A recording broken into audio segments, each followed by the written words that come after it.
Imagine waking up tomorrow to learn that Russian hypersonic missiles are now stationed just south of the Texas border. Sounds like a nightmare scenario, right?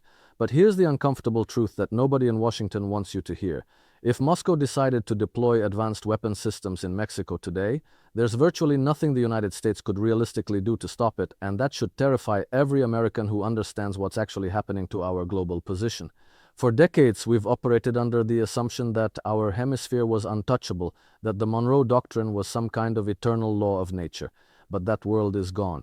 While we've been busy fighting endless wars in the Middle East and obsessing over ideological battles at home, the actual balance of power has shifted beneath our feet. Russia and China haven't just caught up militarily. In certain critical areas, they've leapfrogged us entirely. The same nation that couldn't stop hypersonic missiles over Ukraine, that watched helplessly as its proxies lost ground in Syria, now faces the very real possibility of hostile advanced weapons on its doorstep. And the reason we can't do anything about it reveals everything about where American power truly stands in 2025. Let me be very clear about what we're dealing with here, because the implications go far deeper than most Americans realize.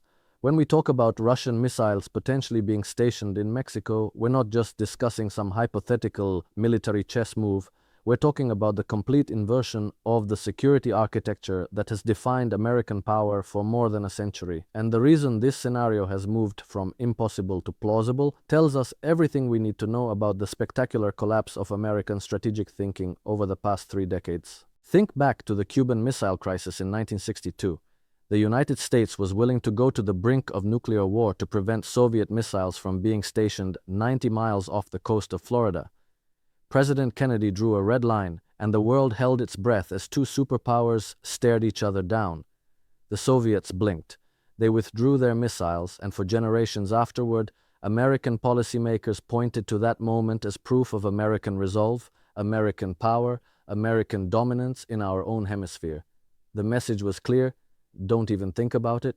Our backyard is off limits. Fast forward to today and ask yourself honestly, does that same credibility still exist? When Russia talks about deploying military assets in Latin America, when Chinese President Xi Jinping tours the region signing massive infrastructure deals and security agreements, when we see Russian naval vessels conducting exercises in the Caribbean, are these nations afraid of American retaliation? Are they concerned about crossing some invisible line that will unleash the full weight of American power? Or have they correctly calculated that the emperor has no clothes, that the United States is so overstretched, so divided, so strategically confused that it can no longer enforce the basic security perimeter that once seemed ironclad? The answer should be obvious to anyone paying attention. The United States today is not the United States of 1962. We're not even the United States of 2002. Something fundamental has changed, and it's not just about military capability, though that's certainly part of it. It's about credibility, coherence, and the willingness to defend vital interests even when it's costly and difficult. And on all 3 counts, America is coming up short in ways that would have been unthinkable to previous generations. Let's start with the most basic question. Why can't the United States simply threaten Mexico with consequences if they were to host Russian missiles? After all, Mexico is right next door, deeply integrated into the American economy through NAFTA and its successor agreement, and theoretically dependent on American goodwill for its prosperity and security. In theory, Washington should be able to pick up the phone and make it crystal clear that hosting Russian military infrastructure would be an act of strategic hostility that Mexico would regret. But here's the problem. That threat only works if the target country believes you're willing and able to follow through. And increasingly, the world has learned that American threats are hollow. Look at what happened in Ukraine. For years, the United States and its NATO allies promised Ukraine that they would support its sovereignty and territorial integrity. They encouraged Ukraine to distance itself from Russia, to align with the West, to pursue NATO membership. And when Russia finally called that bluff and launched its military operation, what happened? Did NATO rush to Ukraine's defense? Did American troops deploy to push back Russian forces? Of course not. Instead, we've seen a carefully calibrated policy of doing just enough to prolong the conflict without actually winning it, just enough to weaken Russia without risking direct confrontation, just enough to maintain the appearance of support without the substance of victory. Ukrainian soldiers are dying by the tens of thousands, Ukrainian cities are being destroyed, and the territorial situation today is arguably worse for Kiev than it was 2 years ago. What lesson do you think other countries around the world are drawing from this? The lesson is simple. American security guarantees aren't worth the paper they're printed on. Now apply that lesson to Mexico. If the Mexican government were to seriously consider hosting Russian missiles and the United States threatened economic sanctions or other forms of retaliation, why would Mexico necessarily back down? They've seen how the United States treated Ukraine. They've seen how we abandoned Afghanistan after 20 years of promises. They've watched as we've allowed our alliances in the Middle East to crumble while China and Russia expand their influence. Most importantly, they've seen that when push comes to shove, the American foreign policy establishment is more concerned with domestic political theater and ideological posturing than with actually defending concrete national interests. But let's go deeper, because the military dimension of this scenario is even more sobering than the diplomatic one. Suppose for a moment that Mexico did agree to host Russian missiles, and the United States decided that this was absolutely unacceptable and had to be stopped by force if necessary. What would that actually look like? Could the United States conduct a military operation to neutralize Russian missiles in Mexico, and what would the consequences be? On paper, the answer might seem obvious. The United States has the most powerful military in the world, spending more on defense than the next 10 countries combined. Surely we could handle a situation in our own backyard. But the reality is far more complicated. First, consider what Russia would actually be deploying. We're not talking about the primitive ballistic missiles of the 1960s. Modern Russian missile systems like the Iskander-M, the Kalibr cruise missile, and especially the hypersonic systems like Kinzhal and Zircon represent a completely different level of threat. These are weapons that can strike with extreme precision, that can evade most existing missile defense systems, and that can carry either conventional or nuclear warheads. If the United States attempted to strike these systems on Mexican soil, Russia would almost certainly respond, and not just in Mexico. We'd be looking at a direct military confrontation with a nuclear superpower, something that American policymakers have spent decades trying to avoid. And here's the uncomfortable question that nobody in Washington wants to answer. Are we prepared for that? Is the American public ready to see American cities potentially targeted by Russian hypersonic missiles because we decided to enforce the Monroe Doctrine in 2025? Is our missile defense infrastructure even capable of intercepting these weapons if it came to that? The answer to that last question, by the way, is almost certainly no.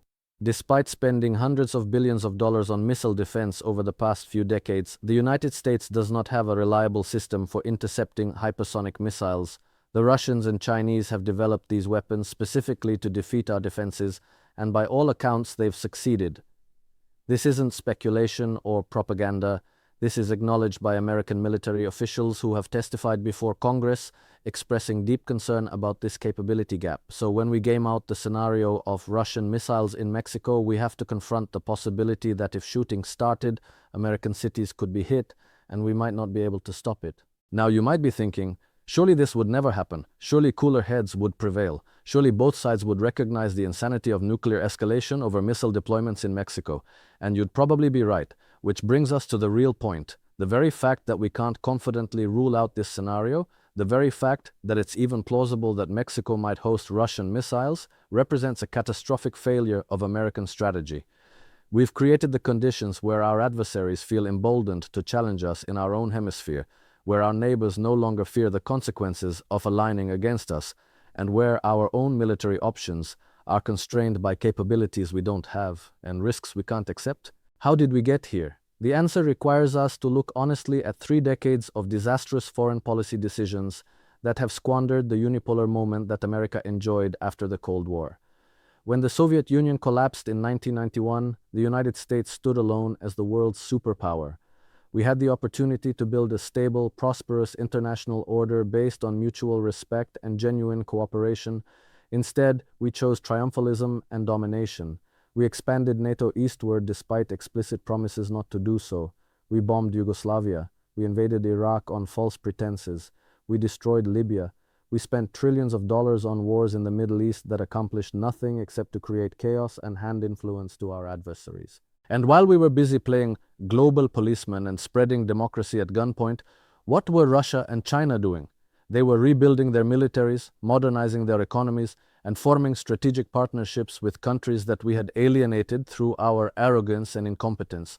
They were developing weapon systems specifically designed to counter American power projection. They were creating alternative financial and economic structures to reduce dependence on the dollar-dominated system. They were patiently, methodically, intelligently working to create a multipolar world where American diktat would no longer be the final word. The tragedy is that none of this was inevitable.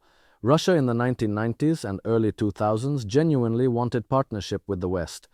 Putin himself talked about the possibility of Russia joining NATO. There was a path toward integration, toward bringing Russia into European and global institutions in a way that would have benefited everyone.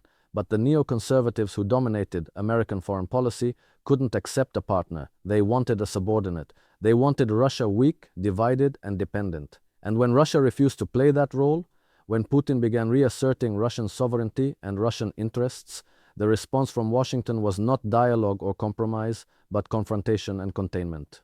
The same pattern played out with China. For years, American policy was based on the assumption that as China developed economically, it would inevitably liberalize politically and become a responsible stakeholder in the American-led international order. When that didn't happen, when China instead used its economic development to build military power and assert its own vision for how the world should work, Washington's response was to treat China as an enemy that needed to be contained. We launched a trade war. We've tried to decouple our economies. We've built military alliances specifically designed to surround and intimidate China. And we act surprised when China responds by deepening its partnership with Russia and extending its influence into regions we thought were securely in our camp. Which brings us back to Mexico and Latin America more broadly. For generations, the United States has treated Latin America as its private preserve, intervening whenever governments emerged that we didn't like, supporting dictators when they served our interests, and generally acting as if the sovereignty of these nations was conditional on their alignment with Washington. We've overthrown elected governments, we've funded insurgencies, we've imposed devastating economic sanctions. And through it all, we've expected gratitude and loyalty. Is it any wonder that when China and Russia show up offering investment without political conditions, offering partnership without domination, offering respect without lectures about human rights and democracy, that Latin American countries are increasingly receptive? Mexico itself has been undergoing a profound transformation in its relationship with the United States.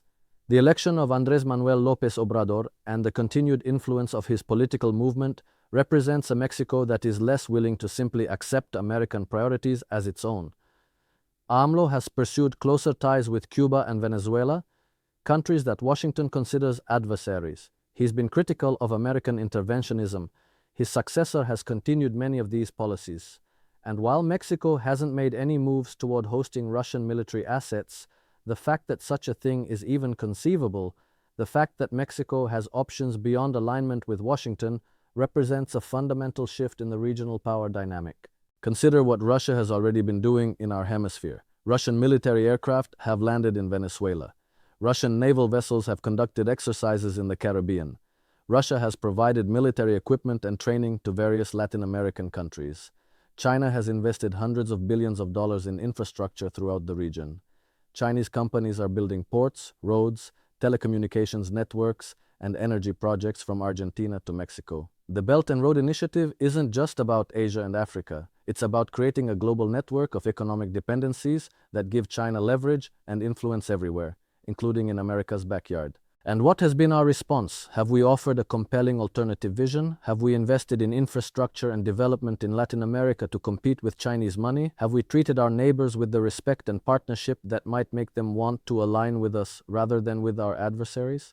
For the most part, no. We've been too busy with our forever wars in the Middle East, too distracted by domestic political dysfunction, too convinced of our own indispensability to notice that the world has been changing around us. The situation with Ukraine has accelerated all of these trends.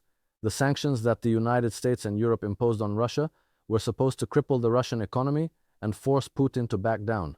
Instead, they've accelerated the de-dollarization of the global economy, pushed Russia and China into an even closer embrace, and demonstrated to the rest of the world that the dollar-based financial system can be weaponized against anyone who crosses Washington.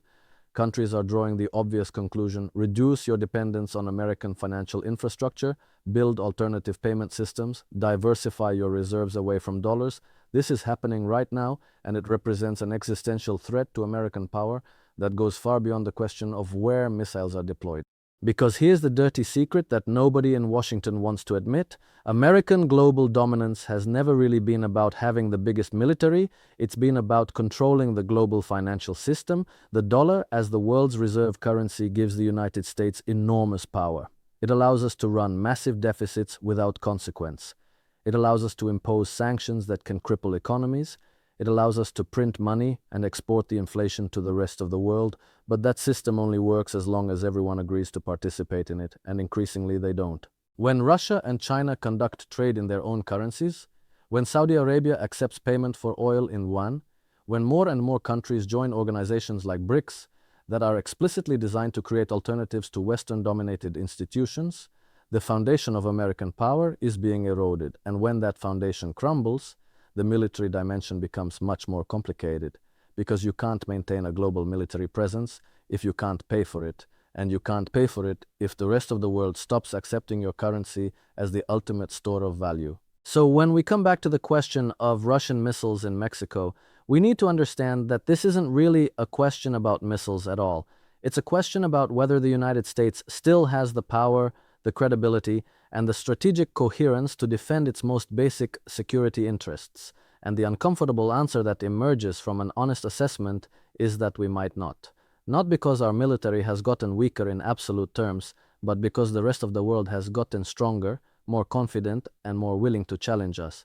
Not because we lack the technology to defend ourselves, but because we lack the wisdom to avoid creating situations where we need to. Not because we can't project power, but because we've projected it so recklessly and so often that nobody takes our threats seriously anymore. The path forward requires a fundamental rethinking of American strategy. We need to recognize that the unipolar moment is over and isn't coming back. We need to accept that other major powers have legitimate interests that we need to respect if we want them to respect ours. We need to stop trying to dominate the world and start trying to find a stable equilibrium where we can coexist with rivals without constant confrontation. We need to rebuild our economy, our infrastructure, and our social cohesion instead of bankrupting ourselves on military adventures that accomplish nothing.